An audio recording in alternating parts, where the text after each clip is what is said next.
Okay, everybody, welcome back to Your Crisis Coach with Scott H. Silverman, the beautiful man in my top right, but who knows where he ends up in yours. Doesn't matter. There are three beautiful men on this podcast. I'm Fredd Carroll, and today we got a guest, Mr. Mark Powell. How are you, Mr. Mark Powell? Nice to meet you. Thank you for having me on the show, Scott and Fred. Yeah, no problem at all. So, Scott, how have you been? I've been well, Fred. You know, what am I doing? I'm busy. Confidential Recovery celebrating 10 years. So we're doing a big thing in October. That's been fun to get on. Doing a little homeless work. That's been kind of interesting and exciting. And, working with veterans. I'm just, the family's good. And my wife's going away for a couple of days for a shower from my niece, and my daughter's flying out for Rosh Hashanah, so they're going to meet up in Oakland, then both fly back, and we'll have a family week next week, which is cool. And our SOAP, our Society of Addiction Professionals, our monthly or bi-monthly meeting is this Thursday, and the mayor, the one who was running for mayor, Larry Turner, is going to be our guest speaker. So excited about that, and hopefully, Mark, I don't know, I think I sent you an invitation if you can come Thursday to listen to Larry. Yeah, that'd be great. I got the right around the corner from you, up in next to Trader Joe's off of Nobel. So, did I? sdsoap.org. I think I sent you the link, but if you don't know, let me know. So, I think I don't know why I'm hesitant, Fred. I think things are okay. It's like I'm waiting for something to change. I'm following not obviously what's going on with the elections, and it's just so scary to watch. The millions of dollars being spent to convince people where they should put their energy to vote, and how it's being suppressed and questioned and pushed. And, but when Oprah Winfrey got involved after, Taylor Swift, I got relaxed a little bit more. So that's me. Yeah. How about you? What's going on with you? I'm perfectly fine. I do get jealous of all your Jewish holidays, though. I do get jealous of that. I might convert. Yeah. Why don't you convert me? Well, they're not, just so you know, because I know how you think. They're not paid holidays, okay? Oh, they're not days off from work? No, they're days off if you take them, but they're not paid. They're not paid. No, and if you take money for it, then lawyers come after your lawyers. So it's complicated. Mark will tell you more about it, but he's probably salaried. So yeah. So let's get on to Mark here. So what exactly is Mark here to talk about?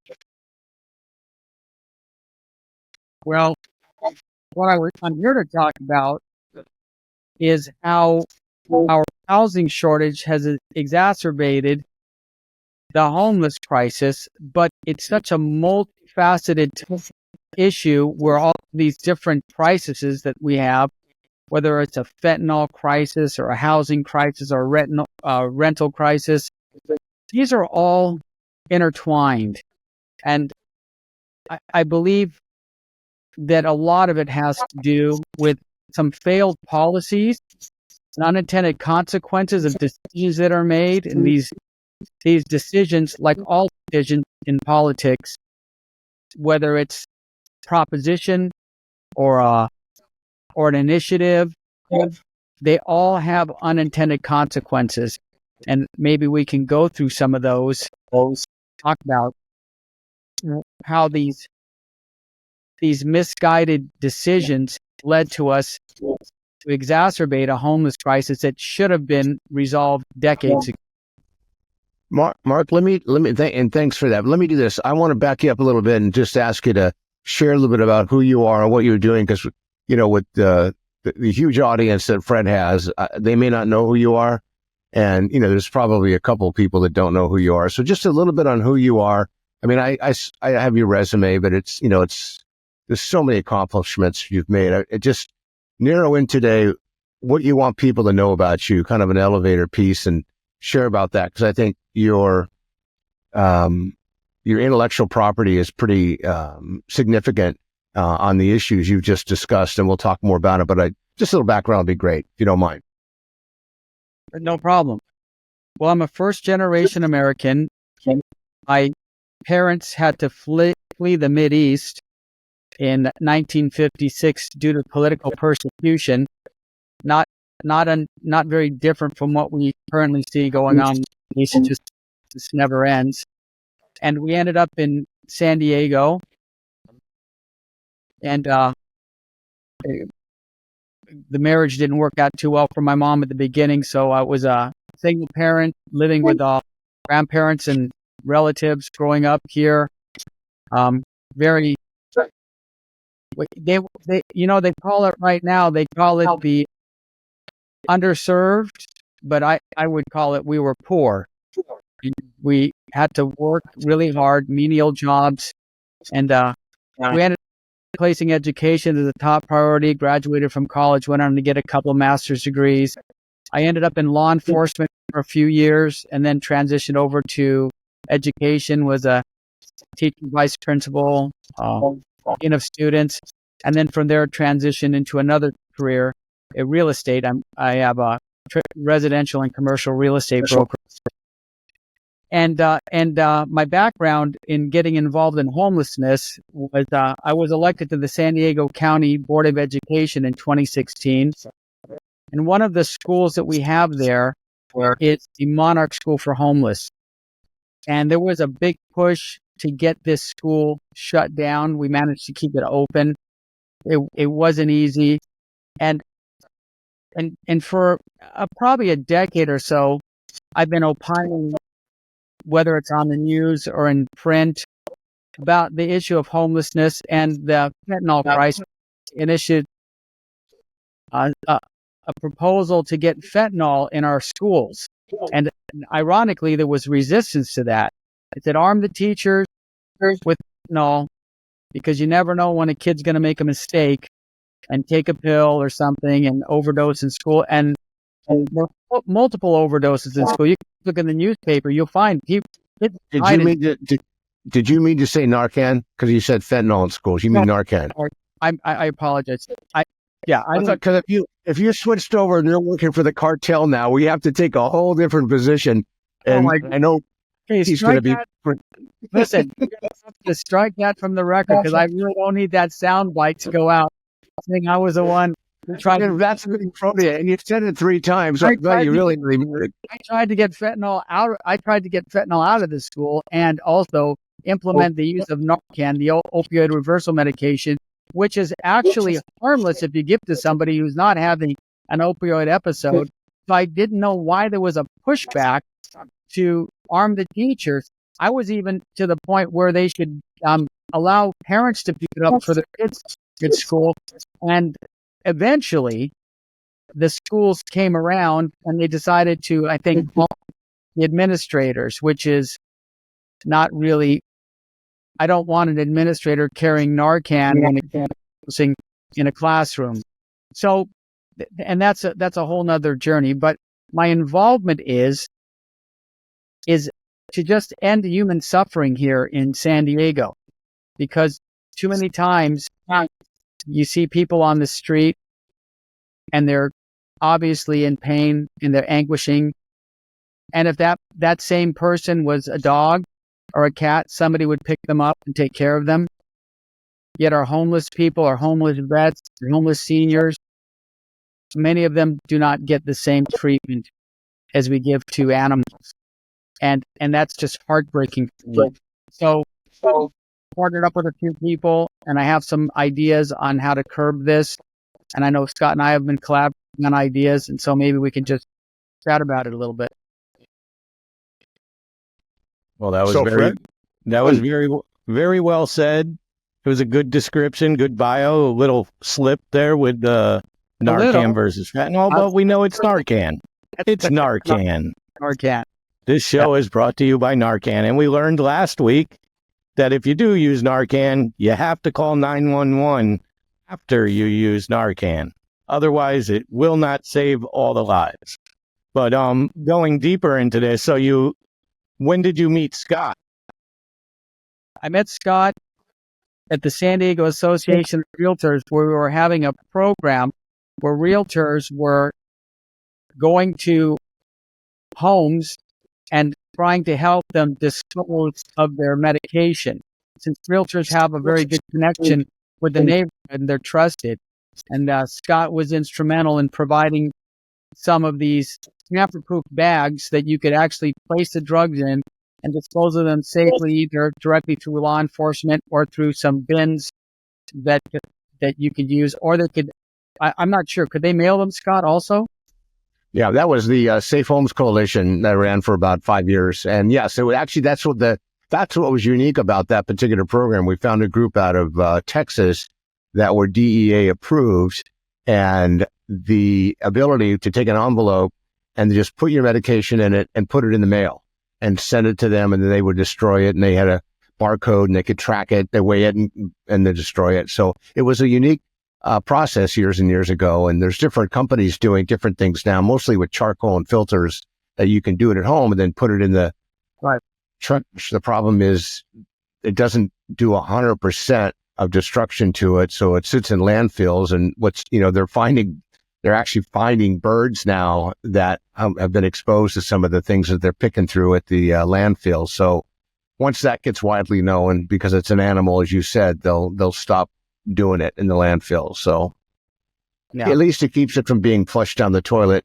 and going into, the ocean. But, a lot of it that's how most people dispose of their narcotics that they've been prescribed and don't want anymore. I think it's unsafe.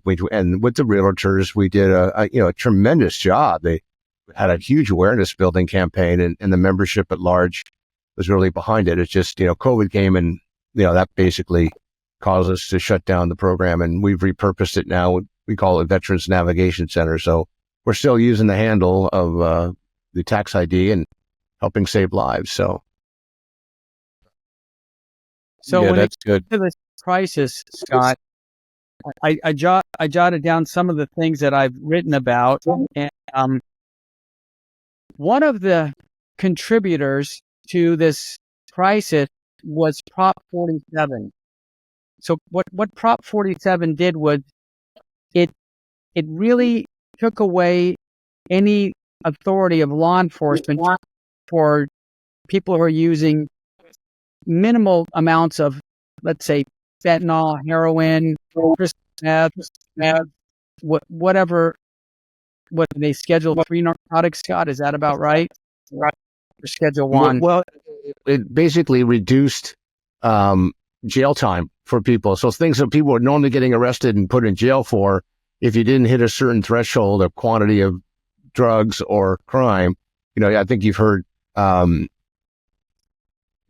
talk a lot about it, where people with $950 now with the shoplifting, he says, thieves are walking into CVS with a calculator trying to figure out what the $950 threshold is. So yeah, Prop 47 was I think it's back on the ballot to be voted, to be removed, because it's created some major problems.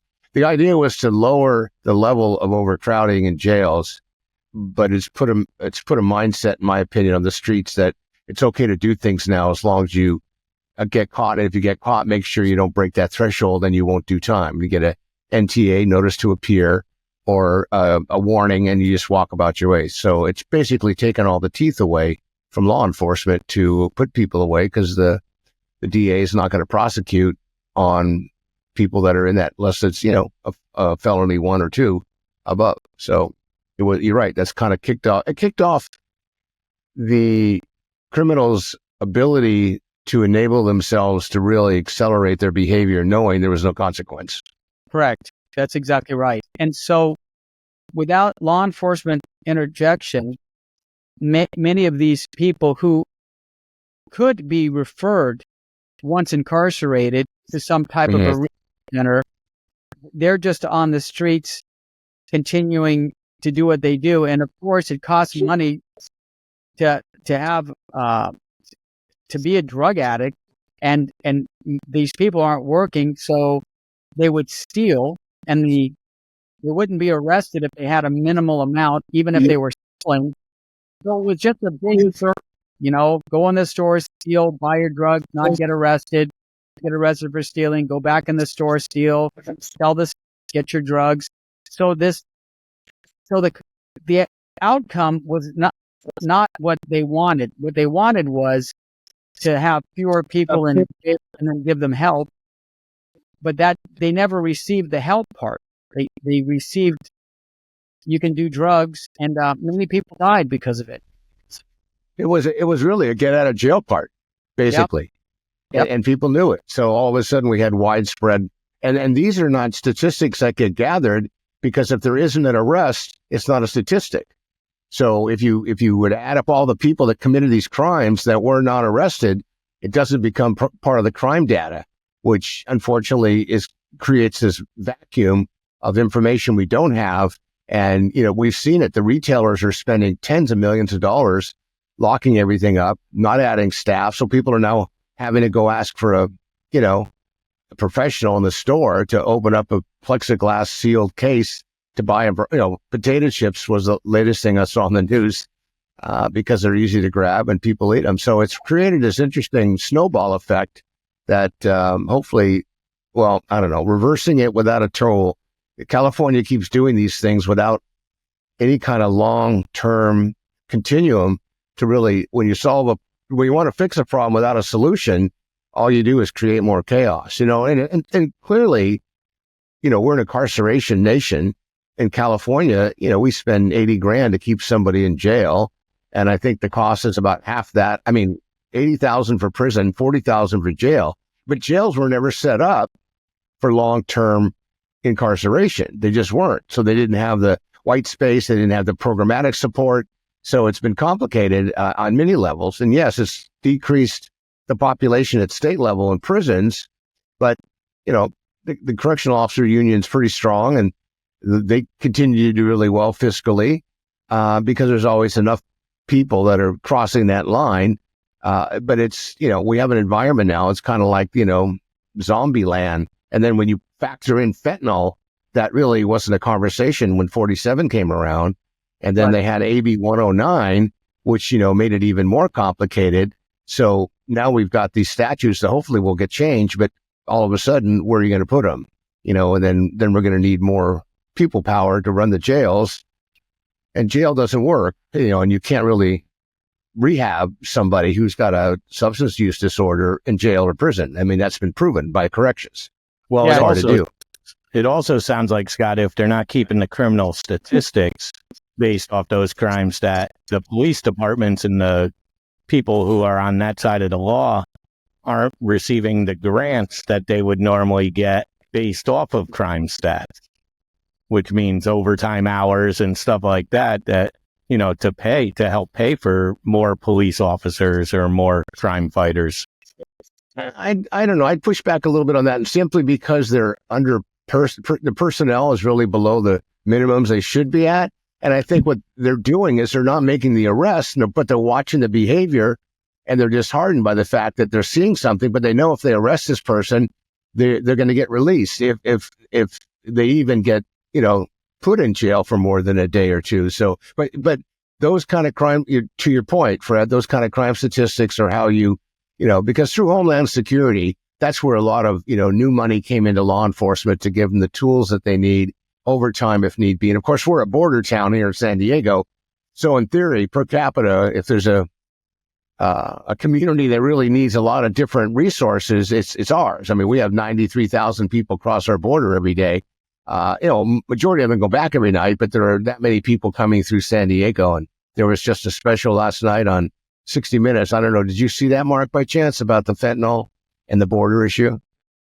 Oh, I saw a little bit of it, but I like just we can talk about the border in a couple minutes, but that's a whole nother. But I just want to circle back to these laws that are put in. Now, Ronald Reagan said, government is not the solution. Government is the problem. So right. When you see initiatives like defund the police, which was pretty active, people wanting to remove police officers and replace them with social workers, and then get a little bit of feedback there, whatever that is. That's Scott. That's Scott lighting his cigar. Oh, okay. So, that's good. I didn't know you can have cigars. I'd go get one. So when they initiated the defund the police movement, and our law enforcement officers, they started to retire. They couldn't recruit. We have fewer officers. So even when a person was arrested or detained at a store, good luck getting a police officer to show up just to do the arrest. Most of the time, they would just be let go. And you can't have crime statistics when no one's reporting the crime. So many stores have a do not contact, do not confront policy. So when somebody goes to the store and steals, they just walk out. So all of these theft crimes, which I don't think if $500 is not really petty theft, a lot of them just go unreported. So there's massive amounts of retail crime going out there. There's a lot of drug use. And that's another example of the unintended consequences of things like Prop 47 and defund the police movement. They didn't work. I mean, they thought it was a good idea at the time, but I don't think our elected officials really thought about the consequences. Because it's not something that gets them elected. So it's not an important byline and or headline or juice to, although it's interesting, in our election coming up here, a lot of people are talking about how they're going to make changes to homelessness, and, somebody running for supervisor and the mayor and the candidate for mayor are both talking about it as well, because it's considered one of the biggest problems in our community right now is homelessness and substance use disorder and lack of housing or affordable housing and housing. So, and now we've got these new measures that the governor's done about, removing encampments, which is just going to put current floating population, in a more distressed situation. So it's like we're doing everything that doesn't have any real data saying that it's the right thing to do. Just like Prop 47, there was no science around it. And I remember it was actually, I think it was Bill Lansdowne, the past chief of police, was one of the authors of that bill. So, and he was really proactive about trying to get people into rehab. At least that's what he said. And, I worked really closely with him, and, but I think he had retired, and then he went on to champion that bill. I thought, but other chiefs don't like it. Most law enforcement don't. And to your point, to be a cop today, you're just waiting to get spit on. So I think we need to really, relook at how we're doing things. And I hope that, once this election's over, we can start focusing on the humanitarian side and what the real systemic change tools are, like affordable housing, like access to treatment, like, diagnosing seniors differently than family and single men or women on the street, because their needs are different. And we're in a different time today, and people aren't going to leave California and go to other states. The weather here is too nice. And, when every time a shelter opens, it hits national news, and people across the country who in really hard climates suggest that their clients get on a bus and they give them a ticket and they're coming to San Francisco. And I mean, look, Los Angeles has about 65,000 homeless people. How does a city that big, get to that point? It's just insane. And, and according to science, we have about close to half the homeless people in the country here in California. Here, Scott, I just wanted to swing back on something you said. So I wrote an article in 2019, so that's 6 years ago. And homelessness in San Diego, in a lot of the cities, was confined to certain areas. So in San Diego, it was confined to beach areas, and certain beaches had more homeless people than other beaches, and the downtown area. When homelessness was filling the residential neighborhoods, that's when people started noticing it. And then when people started saying, hey, well, there's a guy sleeping in front of the school, or I see a guy, he's sleeping in the hallway by the library, or there's some dude in my front yard, or women, he's sleeping on my grass. So once the homelessness started spilling into these residential neighborhoods, it started getting some traction. But until then, I think when it was confined to certain geographic areas, people were just ignoring it. And I remember being a police officer in the 80s, I would have homeless people come up to my patrol car and ask to be arrested. They wanted to be taken to detox. So if you were It's called 647F, drunk in public, or you're not able to care for the welfare of yourself or somebody else. What we had was a facility where we could drop people off, and they got 4 hours to sober up. If they didn't sober up, or they caused problems, they would end up being arrested. But this was for people like the drunk in a bar who gets thrown out. But when the homeless people found out about it, they actually wanted to go because they knew they could get a place out of the elements, especially if it was cold. It gets a little cold here sometimes. And so we've had this problem from the 80s, homelessness. This is not... That was 1111 Island, wasn't it? Detox, remember? I think it was 1111 or 1600. Was it one of the two?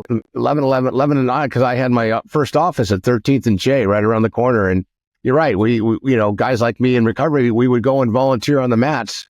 Right. And I mean, everyone was talking about the 4 hour hold, trying to make it 3 days.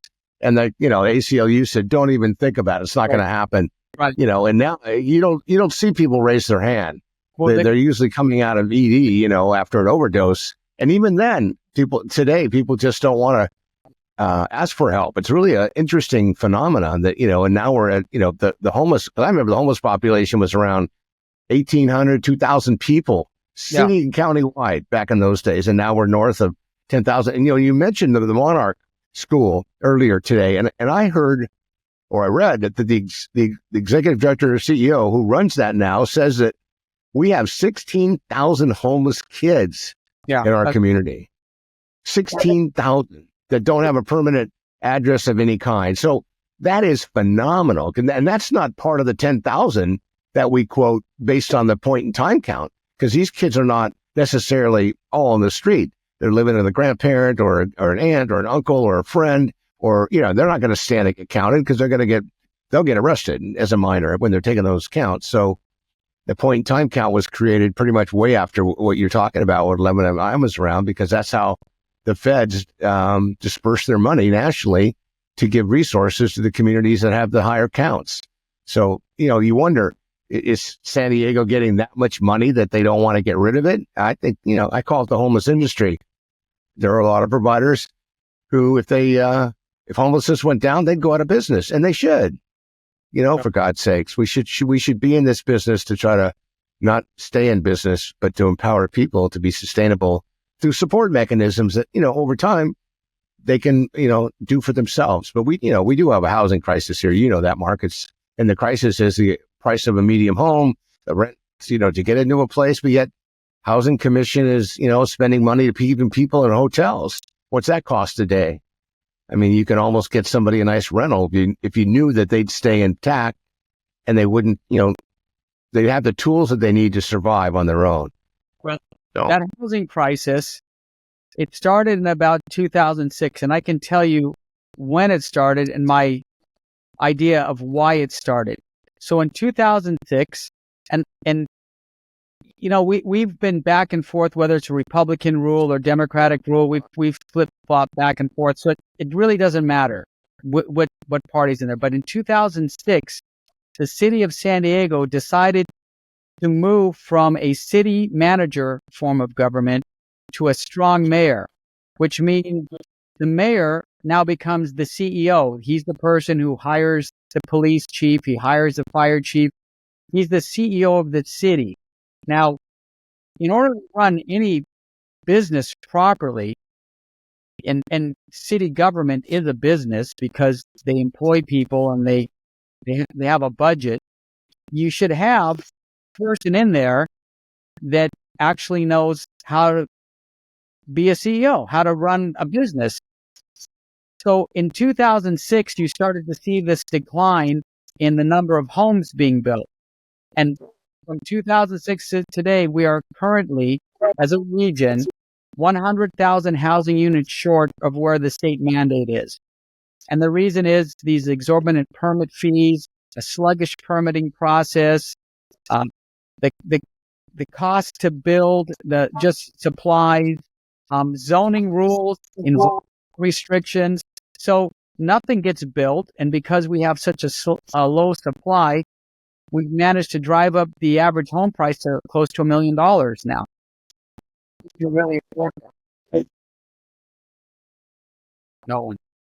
Fredd, or what, are you daydreaming, Fredd, or are you just visioning? Oh, I'm just listening because, I'm 3,000 miles away from you, and I'm trying in my mind to combine what we deal with here on the East Coast in Connecticut versus California, which you're talking about a state that probably could fit in your state 30 times. Maybe that's too much, but it's that small of a state. And it just, the problems, there's same but different. It's same problem but different problems. Obviously, the housing market is the same problem, but I think that's pretty universal through towns. The homeless problem isn't as visible, I would say. I'm not going to say it's not there. It's just not as visible. And that could be me being blind to it due to where I live in a very small seaside town. But I know in New Haven, it's active. And I also know that they hide them, like you were saying, how it's just displacement and hiding.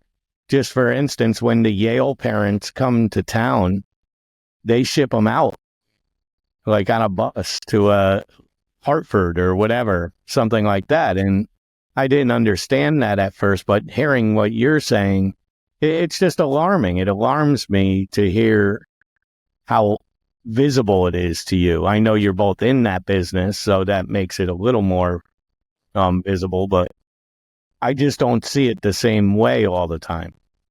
So, we're sitting in a community with about 3.3 million people, and tourism is, if not the first, the second revenue generator for the community. So, when conventions come here, and, you said it, Mark, in the Gas Lamp, which is our restaurant row area in San Diego, that when you're a panhandler, you don't go out to the rural areas and see somebody every 2 hours. You go to a downtown area where the foot traffic is so heavy, people will give you money just to shut you up or get you out of the way. And so we have that, and the areas near the water are very attractive. Plus we have the weather, and most of the eastern parts, Minnesota and going, further east, Boston, Chicago, New York, you have the weather. So, the community can't let people live outside because they freeze and die. And that's a real problem. So, they have found ways to provide shelter. So you don't see them because I don't think per capita, you don't have the same density that we do. And I don't think you ever will, because people aren't going to leave California, no offense, Fredd, and come to your community or Martha's Vineyard. They're just not going to do that. They're not going to head east. They're going to come west. And right now, with the pressure the governor's putting on municipalities, you either take care of these encampments or you're going to lose funding. And so if whatever city, San Diego, Sacramento, Fresno, San Jose, Los Angeles, whichever city puts the most pressure on, the homeless are going to go to the other municipalities. We have 58 counties in California, so they're going to move somewhere else. They're not leaving the state. They're not going to go to Arizona, too hot. Not going to go to Nevada, because Nevada, there's no room at the end, and there's a lot of law enforcement right there on the strip. But I should mention, I just read over the weekend that the governor said we cannot account for the $24 billion that we've spent. We don't know where it went, which to me is insane, because they write a check and they send it to a county or a city. So to make that kind of statement, and that's the number that they're using now that's been spent in California over the last 5 years on the homeless issue. On the homeless issue. We're not talking behavioral health. We're not talking substance use disorder treatment centers. We're talking homeless. $24 billion. So there's a real push right now by a couple of mayors with the governor to have an audit. Who's getting the money? What are they doing with it? What do their outcomes look like? I mean, if they're not performing, well, we need to stop giving them money. We have got such a huge system of enabling the system, the social service system. It's kind of one of the reasons I left it. It's just, it's counterintuitive. We're basically putting a syringe in someone's arm and giving them the drugs to inject it by paying for their way to survive, in my opinion. So as we move forward here, Scott, let's go into one more point, because I don't want this show to be too long today due to our noise issues, in case we can't solve the problem in the end. I don't want to waste everybody's time or anything, but let's do one more point with Mark. that he has written down, and we could always redo this again, another show with Mark also. I'm glad I'm having this opportunity because I want to go back to my education years. So, Scott, you'll understand this, and Fred, you'll probably understand it too. There are many kids in school that are suffering from anxiety, depression, bipolar disorder, a slew of mental health issues. And a lot of these kids go untreated. Either their parents are unaware or don't have good health insurance, or they're able to mask it from their family. So these kids end up self-medicating, either through marijuana or other types of drugs. So in order to address the homeless issue, we have to address mental health in schools. To address mental health when they're really young, these kids who are suffering from mental health issues and end up using drugs, they have a super high rate of homelessness.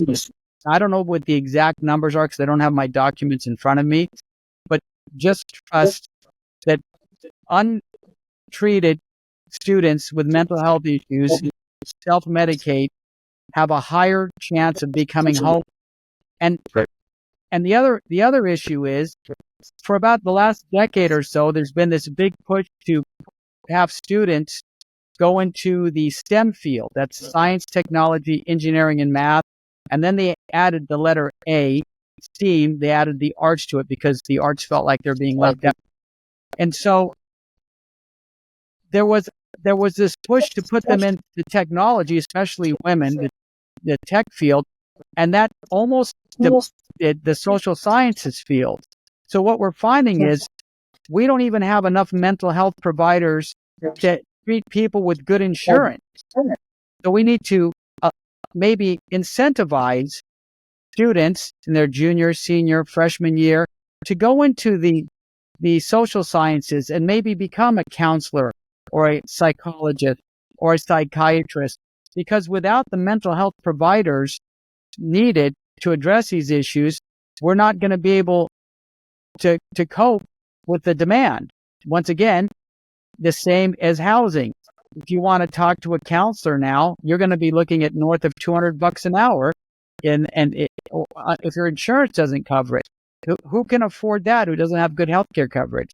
So once again, what was a well-intended thing by government to push people into a certain field backfired. The unintended consequences are they depleted us of that whole area of social services and health providers. Yeah, it is true. And I think, sadly, from what I see from my children and their friends and stuff, they want the quick, get rich quick.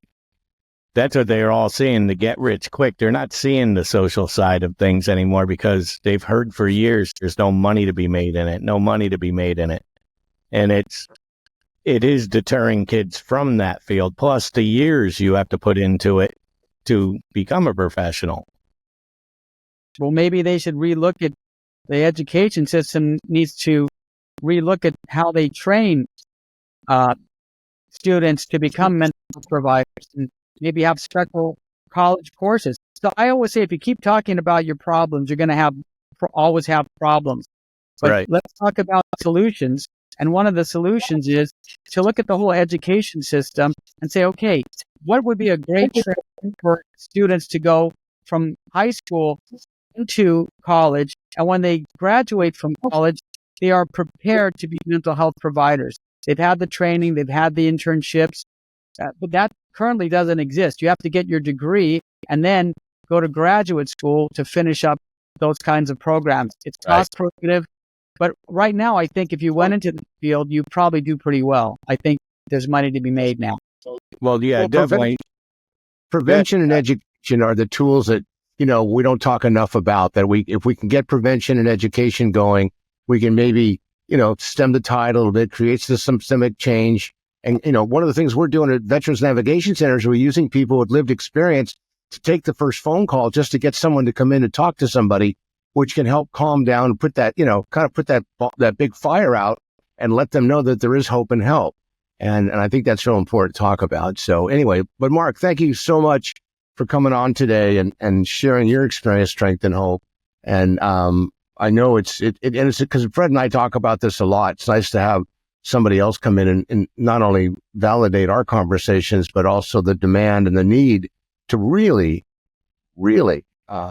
make this as important as COVID. That's the way I look at it. Because when the government did that, they did some good things: real-time data, real-time support, and they triage wherever the biggest fire was, and they tried to get it put out. And I think ultimately over time we got it done. So we know it can be done by the government's help, with the government's help, but it can't be the government that does everything. They're just Right. they don't have a what Be alone. Scott, if it Yeah, was they up can't to be me, alone in it. if I was king for the day, I would have you run it nationally, because your points are so well taken. With all of the things that you're saying about homelessness, and I believe with the right direction, the right leadership, we could take care of it.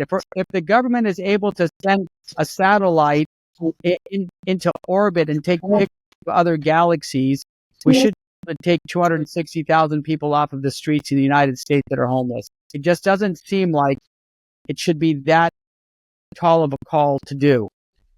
Yeah. Well, write a letter to the next president for me and get my name on the radar. I Because don't know. I'd like. I don't know who that's going to be. That's going to be Well, a real nail biter. It'll be happening soon. Okay, right. Scott. I'll start You drafting. still hear me okay, Scott? I can, yes. Oh, good. Okay, so let's wrap this up so I could get into editing, because it's going to be an editing nightmare. I could tell by all our feedbacks we're getting and stuff. But it was a very interesting conversation nonetheless. I think we should bring him back one of these days when we can get everything tied together a little better with the microphones and such. But you want to shout out your phone number there, Scott, before we go? Absolutely. Give me a call and I'll give you Mark's home phone number at 619-993-2738. 619-993-2738. Because when you call, if I can't help you, I'll find someone who can. Exactly. So as we say every week, this is your crisis coach with Scott H. Silverman and me, Fredd Carroll. Thank you to our guest today, Mark. And if no one has told you they love you today, we love you, and we will talk to you again soon. Goodbye, everyone.